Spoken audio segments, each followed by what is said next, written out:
Hello বন্ধুরা, দেখো এক টুকরো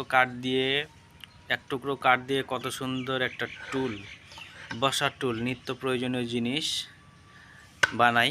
দেখো।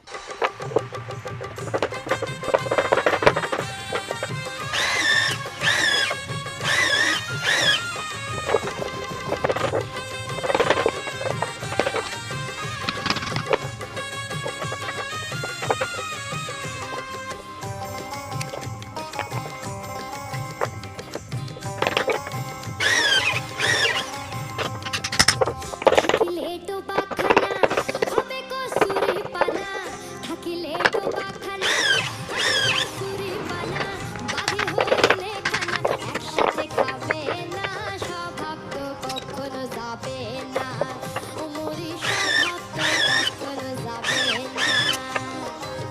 থাকিলে ডোবাখানা হবে কসুরি পানা, থাকিলে ডোবাখানা হবে কসুরি পানা, বাঘে হরিণে খানা একসাথে খাবে না, স্বভাব তো কখনো যাবে না, ওমরি স্বভাব তো কখনো যাবে না।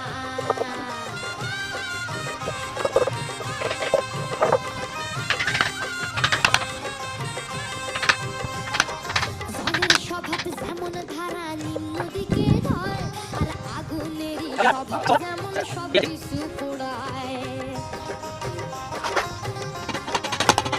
আরে জলের স্বভাব যেমন ধারা নিম্ন দিকে ঢল, আর আগুনেরই স্বভাব যেমন সব কিছু পোড়ায়। আরে সার্বকারী স্বভাব যেমন রক্ত চুষে খায়, আরে সার্বকারী স্বভাব যেমন রক্ত চুষে খায়, হাতে না ধরিলে বস্তু কাটে উই পোকায়। তাতে কাকুসে ঘরে যতই পড়াও না তারে, কাকুসে ঘরে যতই পড়াও না তারে, হুসু হুস হুসু হুস করে কৃষ্ণ বলে না, স্বভাব তো কখনো যাবে না, ওমরি স্বভাব তো কখনো যাবে না।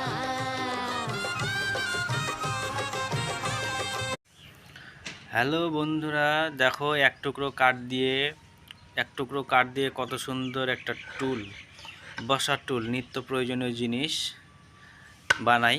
দেখো।